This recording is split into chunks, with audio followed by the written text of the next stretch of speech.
The numbers glared back at me from my phone screen, zero point zero. I blinked hard, refreshed the banking app, and checked again. Still zero. The surgery fund my family had been building for 5 years, $50,000 meant to keep me alive, had vanished. My name is Olivia, and I was about to learn exactly how much my life was worth to my family. "Mom," I called out, my voice shakier than I wanted it to be. "Can you come here for a minute?" I heard her heels clicking across the hardwood floor before she appeared in my doorway, already looking annoyed. "What is it?" "I'm running late for book club." "The surgery fund," I said, turning my phone screen toward her. "It's empty."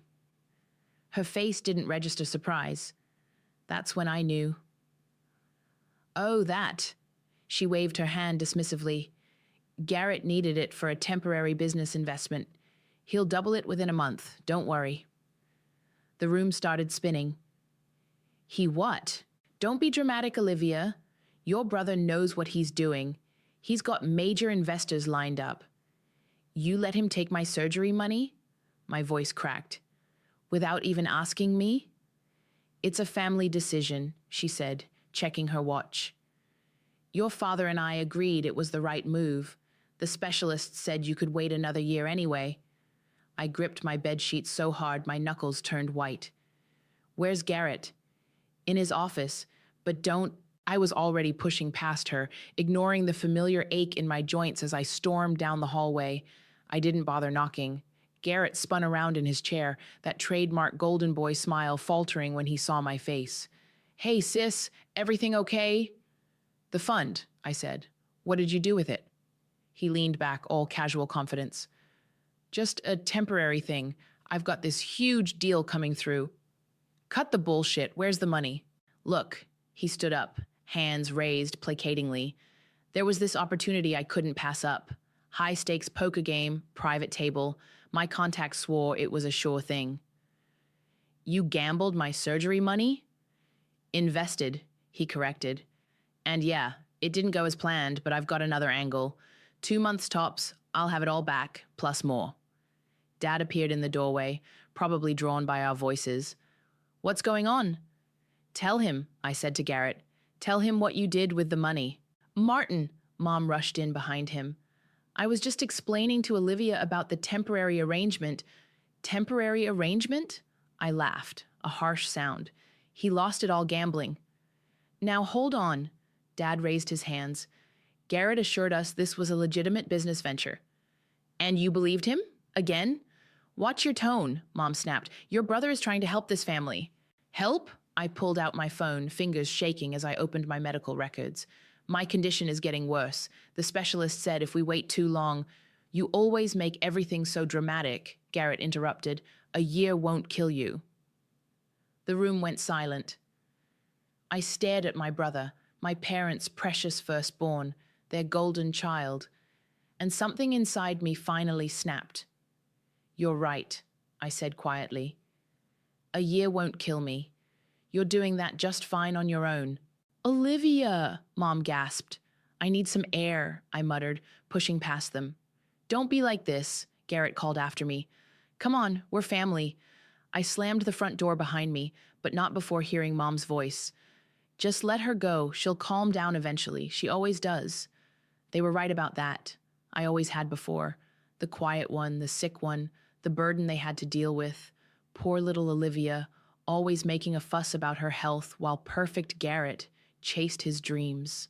But they didn't know about the recording I'd made 3 weeks ago. The one where Garrett bragged to his poker buddies about how easy it was to manipulate his investors, how he could always count on family money to cover his losses. Back in my apartment that evening, I opened my laptop and created a new email draft. The subject line read, "Confidential regarding Garrett Ross." My hands weren't shaking anymore. For the first time in years, I felt perfectly steady. They wanted the quiet daughter. Fine. They'd see just how quietly I could destroy everything they'd built to protect him. I clicked Save Draft and smiled.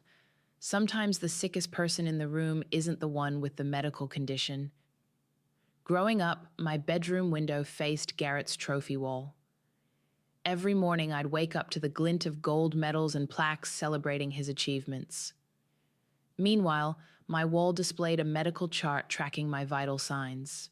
"Your brother's special," Mom would say whenever I questioned the disparity. "He's going places." I was going places too, mainly to hospitals. Now, sitting in my tiny apartment, I scrolled through years of family photos on my phone. Each one told the same story: Garrett center stage, me pushed to the edges. Even at my high school graduation, which I'd attended against doctor's orders, the family photos showed them clustered around him as he announced his first startup. My phone buzzed, a text from Jillian.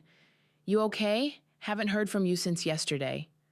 "I'm fine," I typed back, "just processing things." "Mom's worried," I snorted. "About me or about Garrett?" "Don't be like that." "Like what? Accurate?" She didn't respond. I opened my laptop and pulled up Dad's email from 6 months ago. I'd kept it as proof of his promise to never touch the surgery fund without my consent. Now I noticed something I'd missed before. He'd CC'd Garrett on it. My phone rang, unknown number. "Hello? Is this Olivia?" A woman's voice, confident and sharp. "This is Delilah Hart." My heart skipped. Garrett's ex-girlfriend and former business partner. "Yes," I said carefully. "How did you—" "Your sister gave me your number. Said you might want to talk." I sat up straighter. "About Garrett?" "About everything." She paused. "Look, I'm at the Coffee Bean on 5th. Can you meet me?" 30 minutes later, I slid into a booth across from a woman who looked like she ate corporate sharks for breakfast. "So," Delilah stirred her coffee, "your brother finally screwed you over too. You sound unsurprised." "Honey, Garrett's been running the same game for years. Family money, investor money, it all goes to the same place." "The poker table?" She nodded. "Among other things. But here's what you probably don't know. Your dad's been covering for him way longer than anyone realizes." My stomach dropped. "What do you mean?" She pulled out her phone, scrolled briefly, then turned it toward me. Bank statements, dozens of them. "Your father gave Garrett access to your fund months ago," she said quietly. "He never actually stole anything. They handed it to him." The coffee turned bitter in my mouth. "How did you get these?" "I was his business partner, remember? I saw everything before I got out, including this." She showed me another document. "Recognize that signature?" I leaned closer. It was mine, except I'd never signed it. "That's a medical loan application from last year," Delilah explained. "Garrett forged your signature, used the money to pay off some gambling debts."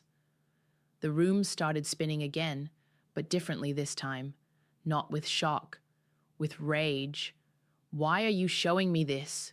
Delilah's smile was razor sharp. "Because I've been waiting for someone in your family to finally see him for what he is. And because—" Her phone buzzed. She glanced at it and smiled. Perfect timing. "That's Xander Cooper." "The investor?" "Garrett's biggest fish yet. He's been getting suspicious about some inconsistencies in the reports. Asked me to look into it, given our history." My phone buzzed. A voicemail notification from an unknown number. "Play it," Delilah suggested. I put it on speaker. "Mr. Ross, this is Xander Cooper. There seem to be some discrepancies in your latest proposal. My team has flagged several concerning patterns. I expect a full explanation by tomorrow, or we'll need to reevaluate our arrangement." Delilah's smile widened. "Sounds like your brother's house of cards is getting shaky. What exactly are you suggesting?" "I'm not suggesting anything. I'm offering you ammunition." She stood up, dropping a business card on the table. "Call me when you're ready to use it." I watched her leave, then looked down at the card. Behind it was a receipt for my coffee. She'd already paid for it. My phone buzzed again. "Mom, family dinner tonight. Your brother needs our support right now." Of course he did. He always did. I picked up Delilah's card and typed her number into my phone. Then I pulled up that draft email from yesterday and started typing, Dear Mr. Cooper, regarding your concerns about Garrett Ross's business practices, there's something you should know. Sometimes the best revenge doesn't need to be loud. Sometimes it just needs to be true. You're getting really good at this, Delilah said, reviewing the dossier we'd compiled. Almost scary good. We sat in her home office surrounded by printed screenshots, bank statements, and transcripts. 3 days of meticulous work spread across her desk. It's amazing what people say when they think no one's keeping receipts, I replied, adding another printed email to the pile.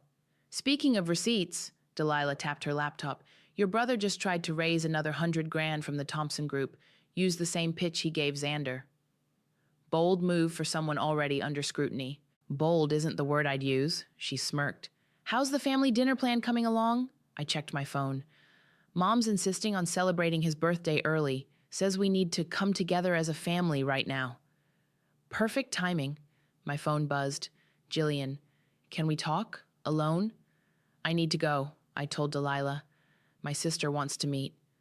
The wild card, Delilah mused. Be careful. I found Jillian at our old playground, sitting on the swings like we used to as kids. She looked tired. I'm sorry, she said as I sat on the swing next to her. About everything. Are you? You don't understand. She dug her feet into the wood chips. It's not just about you. Garrett's been doing this for years. I know. No, you don't.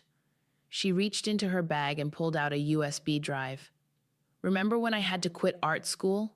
It wasn't just because of money. He'd taken out loans in my name, said he'd pay them back before anyone noticed. My swing stopped mid-motion. What? Mom and Dad covered it up, paid it off, told me it was better for everyone if I just let it go. She held out the USB, but I kept everything, every document, every threat, every tearful family meeting where they convinced me to stay quiet. I took the drive. Why are you showing me this now? Because I saw your face when you found out about the surgery fund. It was the same face I had 3 years ago. She finally looked at me. And because I'm tired of pretending we're the crazy ones. Back home, I plugged in the USB. Jillian's files were organized by date, going back 5 years. Each folder was a new betrayal, meticulously documented. My phone rang. Mum. Don't forget, dinner's at 7 tomorrow, she said without preamble.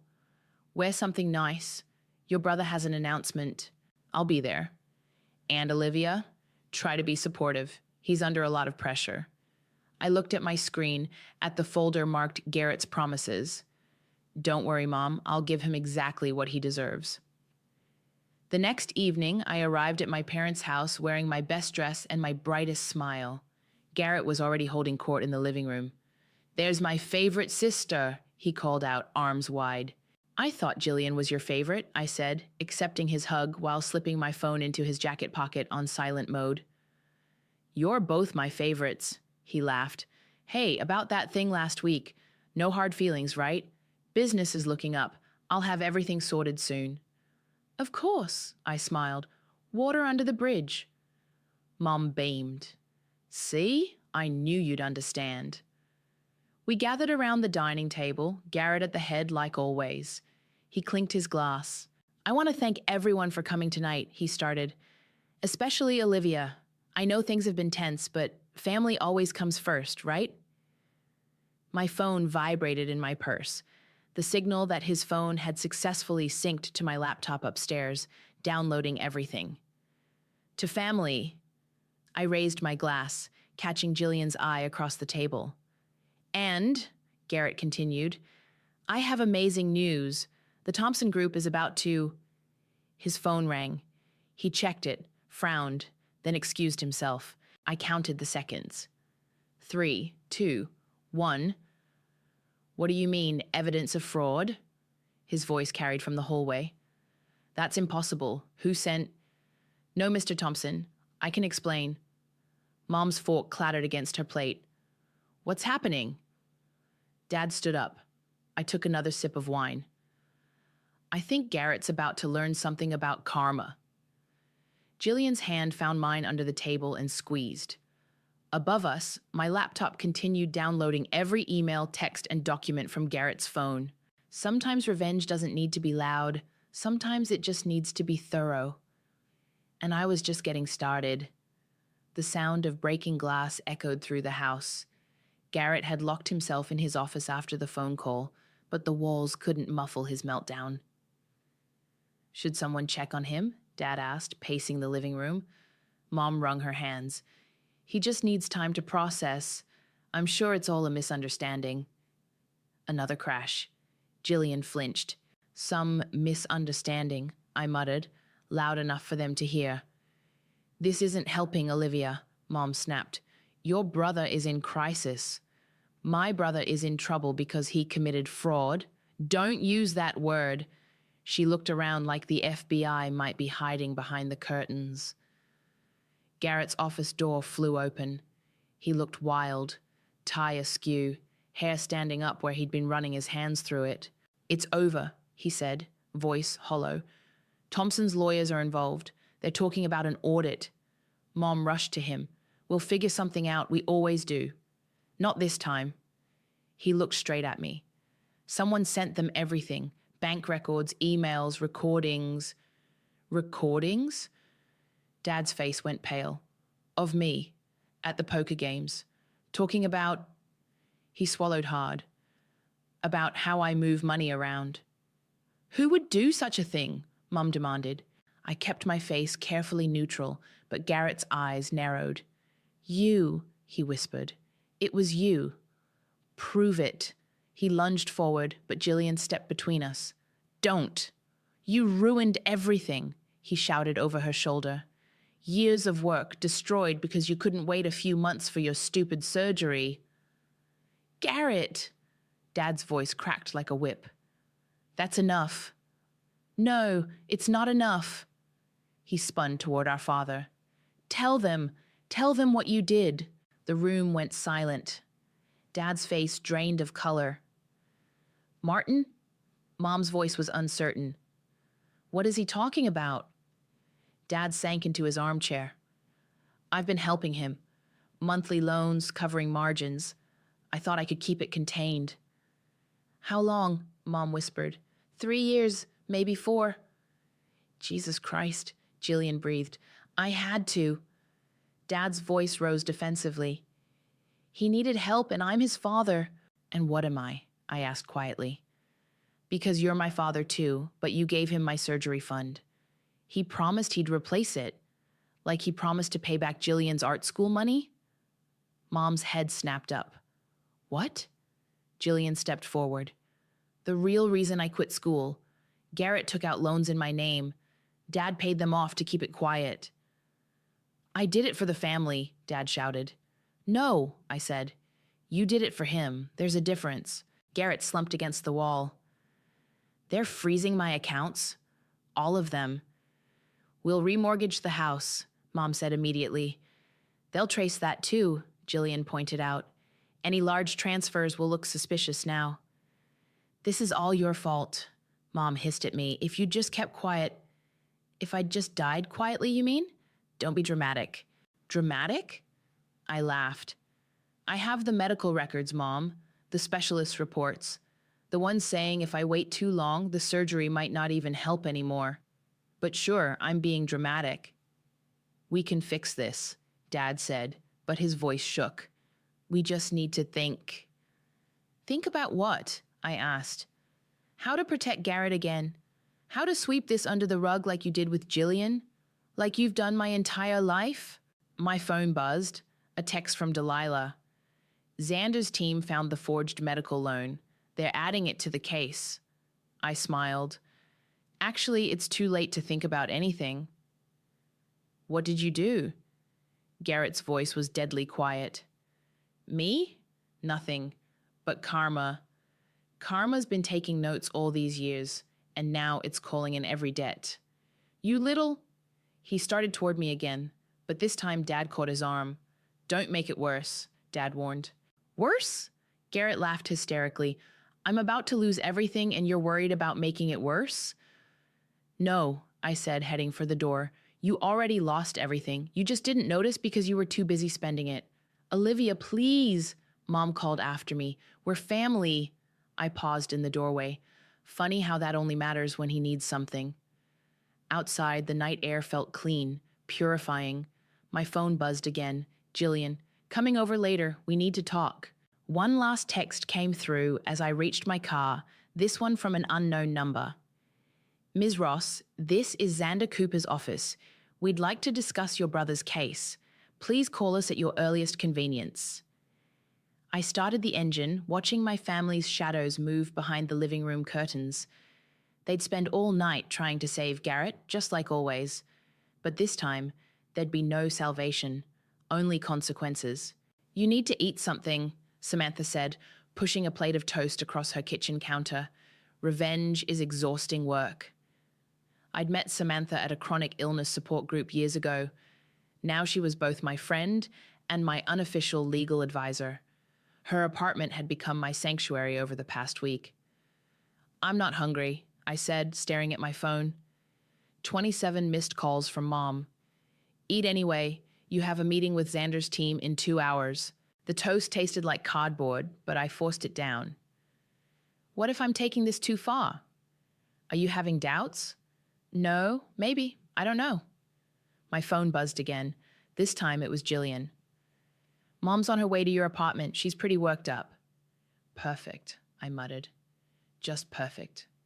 Go, Samantha said. Face her. You're stronger than you think. I made it home just as Mom was pulling into my parking spot. She got out of her car, designer handbag clutched like a shield. We need to talk, she announced, following me inside. About what? How Garrett's doing? How this is all my fault? Don't take that tone with me. She paced my small kitchen.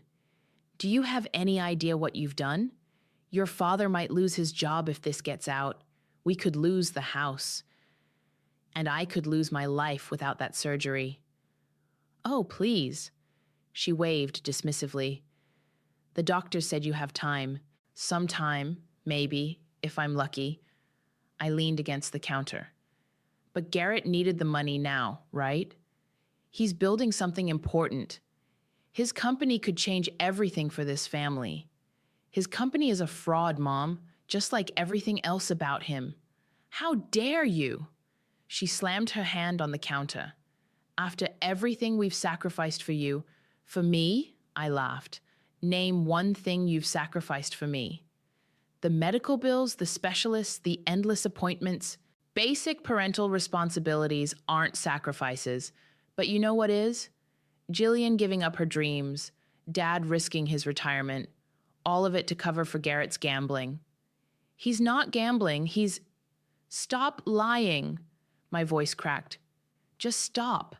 I have proof of everything. The poker games, the forged documents, the stolen investor funds. It's over. She sank into a kitchen chair. You'll thank us one day. When Garrett's company finally succeeds, it's never going to succeed. He's being investigated for fraud, actual criminal fraud. Then take it back, she pleaded. Tell them you made a mistake. Like you told me to mistake my pain for drama? To mistake his theft for investment? I'm your mother. No, I said quietly. You're his mother. I'm just the inconvenience you had to deal with. Her phone rang. She answered it, face paling as she listened. They're freezing our accounts, she whispered after hanging up. All of them. Martin says they're looking into his involvement. I know. Her head snapped up. What do you mean, you know? I told them everything, Mom. About Dad giving Garrett access to my fund, about the cover-ups, all of it. You'd destroy your own family? You destroyed it first. I'm just making sure everyone pays their fair share. She stood up, hands shaking. I don't even know who you are anymore. I'm exactly who you made me, I said. Someone who learned that family means nothing when Garrett needs saving. He's your brother, and I'm your daughter. Funny how that never seemed to matter. She walked to the door, then turned back. When this is all over, don't expect us to forgive you. Don't worry, I smiled. I stopped expecting anything from you a long time ago. After she left, I checked my phone. A text from Delilah. Xander's team is ready. You sure about this? Another from Samantha. Remember, you're not the villain here. You're just the first one brave enough to tell the truth. And finally, one from Jillian. Mom just called crying. I'm still with you, sis, all the way. I looked at my reflection in the window. Mom was right about one thing. I wasn't the same person anymore. That quiet, compliant daughter died the day they stole her chance at healing. In her place stood someone stronger. Someone who understood that sometimes the greatest act of self-love is making sure everyone pays their debts. My phone buzzed one last time. Xander's office. Meeting in 30 minutes, bringing our full legal team. I grabbed my keys and the file of evidence I'd compiled. Time to show them exactly what happens when you mistake someone's silence for weakness. The pounding on my door started at 2 a.m. I knew it was Garrett before I even checked the peephole. I could smell the whiskey from inside. Open the door, he slurred. We need to talk. I pressed record on my phone before opening up. Garrett stumbled in, his expensive suit wrinkled, tie missing. Look what you did, he gestured wildly. Are you happy now? You're drunk, and you're a backstabbing little snake.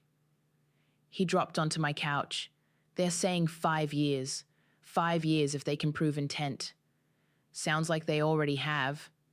He laughed, a hollow sound. You know what's funny? I actually thought I could fix it. All of it. One big win, that's all I needed.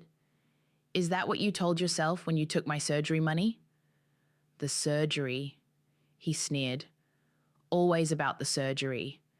Do you even want to live, or do you just like playing the victim? The slap echoed through my apartment before I even realized I'd moved. Garrett touched his cheek, looking shocked. Don't you dare, I whispered. Don't you dare make this about me being dramatic. You stole my chance to get better. I was trying to help the family. By gambling? By fraud? By making something of myself. He stood up, swaying. Do you know what it's like? Being the one everyone expects to succeed? Poor Garrett, I said. So burdened by all that support and privilege. You don't understand. No, you don't understand. I worked 3 jobs with a chronic illness to help build that surgery fund. I skipped college to save money. While you were playing poker with investor funds, I was counting pills and tracking symptoms. I never meant to get caught, I finished. That's the only thing you never meant to do. He fell back onto the couch, head in his hands. Please, you have to help me. Tell them you made a mistake. Like you made a mistake with Jillian's loans or Dad's retirement fund? I'm your brother, and I'm your sister. Funny how that only matters when you need something. My phone buzzed. Delilah. Xander found the offshore accounts. It's worse than we thought. Garrett saw the message preview and lunged for my phone. I stepped back. You're working with Delilah. His face contorted. That bitch never understood business. She understood enough to keep records. He dropped to his knees, grabbing my hands. Please, Olivia. I'll do anything. I'll get your money back. I'll find a way. Like you found a way to forge my signature on that medical loan? He went still. How did you... I know everything, Garrett. Every lie, every theft, every time Mom and Dad covered for you. I pulled my hands away. It's over. They'll send me to prison. Probably. Mom and Dad will lose everything. They already did. They lost it backing you. He stood up suddenly, face dark. You probably think you're so clever, the sick little sister, finally getting her revenge. This isn't revenge, I said quietly. This is consequences. You're just not used to facing them. You smug little... He moved toward me, fist raised. Try it, I said, holding up my phone. I've been recording since you arrived.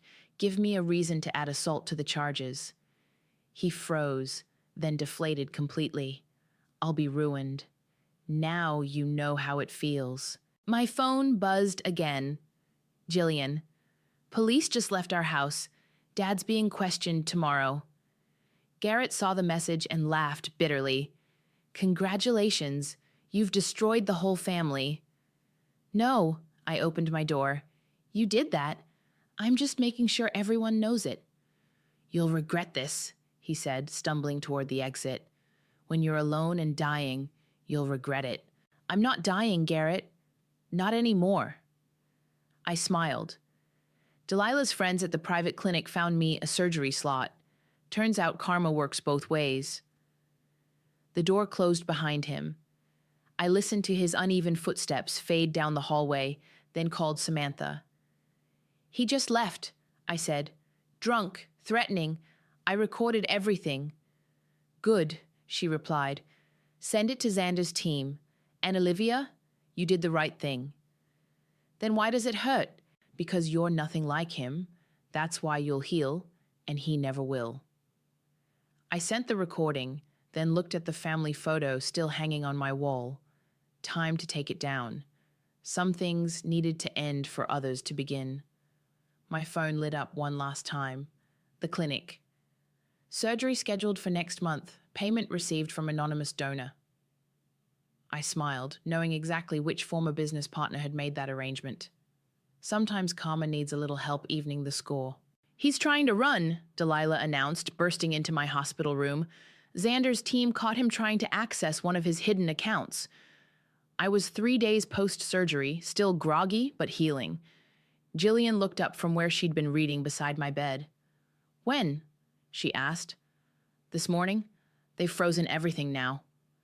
Delilah checked her phone, including Mom's secret mortgage attempt. I shifted carefully against my pillows. She actually tried it? Behind Dad's back, yeah, would have lost the house within months. A nurse poked her head in. Ms. Ross, your mother's here again. Not today, Jillian said firmly.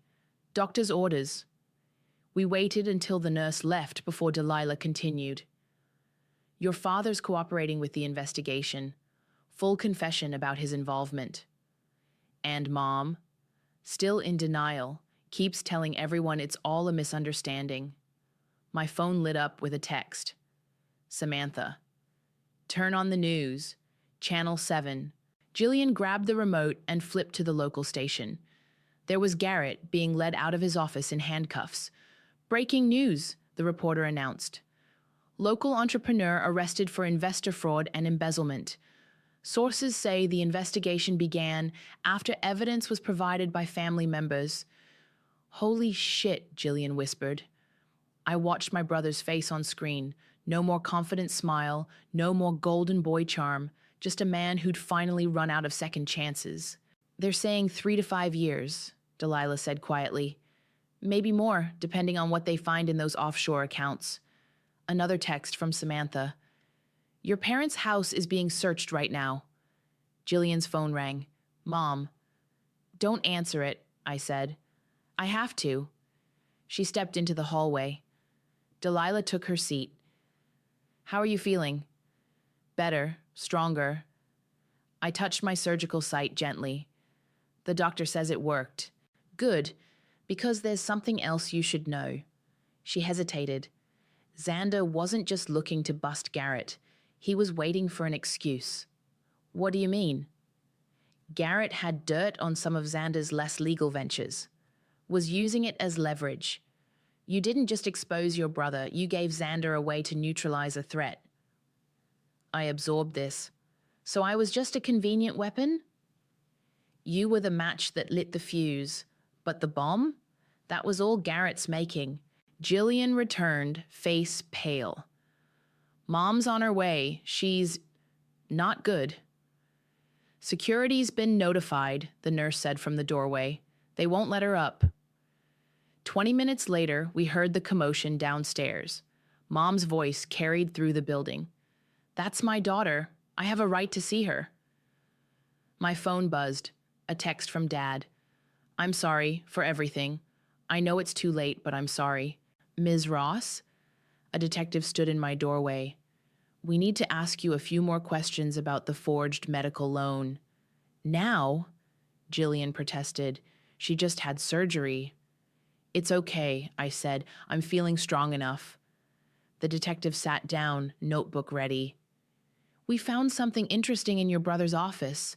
A letter addressed to you, never sent. Would you like to read it? I shook my head. Some things don't need to be read to be understood. More commotion from downstairs. Then silence.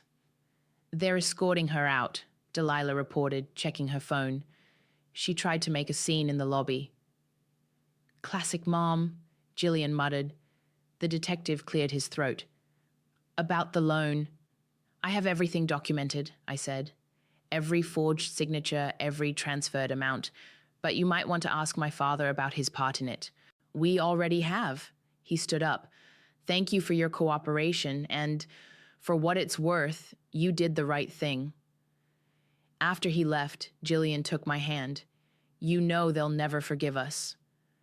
Some things aren't meant to be forgiven, I replied. Some things are just meant to be finished. My phone lit up one last time. A news alert.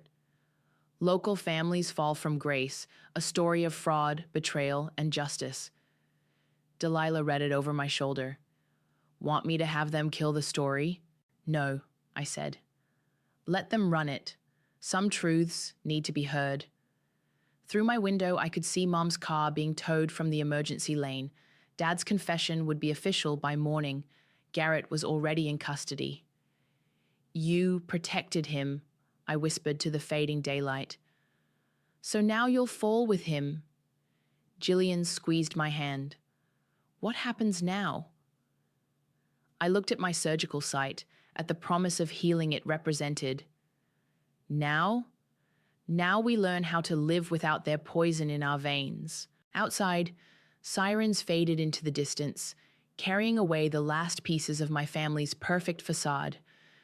Sometimes karma doesn't just balance the scales, it shatters them completely, and I was finally okay with that. The last box, Jillian announced, setting it down in my new apartment.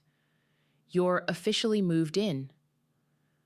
Sunlight streamed through floor-to-ceiling windows, illuminating a space that was all mine. No family photos, no guilt-laden memories, no echoes of Garrett's voice down the hall. It's perfect, I said, running my hand along the smooth kitchen counter. My phone buzzed. Samantha, Garrett's sentencing is tomorrow. You sure you don't want to be there? No need, I typed back. The verdict speaks for itself. Delilah arrived with lunch, spreading takeout containers across my new dining table. Have you seen the news? Your mother's interview is going viral. Let me guess, she's still claiming it's all a misunderstanding? Actually, no, Delilah pulled up the video. Watch. There was Mom, perfectly coiffed as always, but something was different. The steel in her spine had rusted.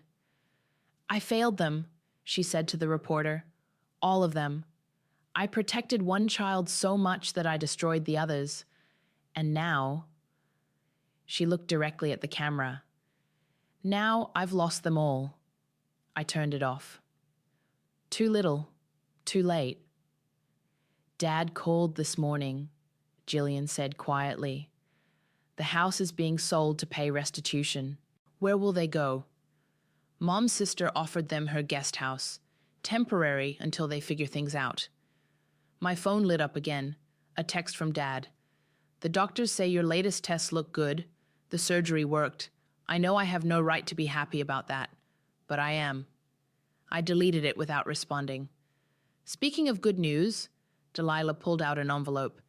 Xander wanted you to have this. Inside was a check. My surgery fund, doubled. He says it's compensation for helping expose the fraud, Delilah explained. But really, I think he respects what you did. Standing up to family isn't easy. Neither is letting them fall, I said. A knock at the door made us all jump. Through the peephole, I saw a courier. Delivery for Olivia Ross? I signed for the package. Inside was a single envelope, prison postmark clear on the front. Garrett, Jillian breathed. There's something else, the courier said, bringing in a large flat package. I opened it first and froze. It was my old medical chart from childhood, the one that had hung opposite Garrett's trophy wall. But attached to it was a drawing I'd made when I was 7, stick figures of Garrett and me, holding hands with the words "best brother ever" in crayon. My hands shook as I opened his letter. Olivia, they say we have time to think in here. I've been thinking about that drawing you made. Remember how I hung it next to my first trophy? It stayed there for years until my wins became more important than your love. I destroyed us, not you, not your revenge.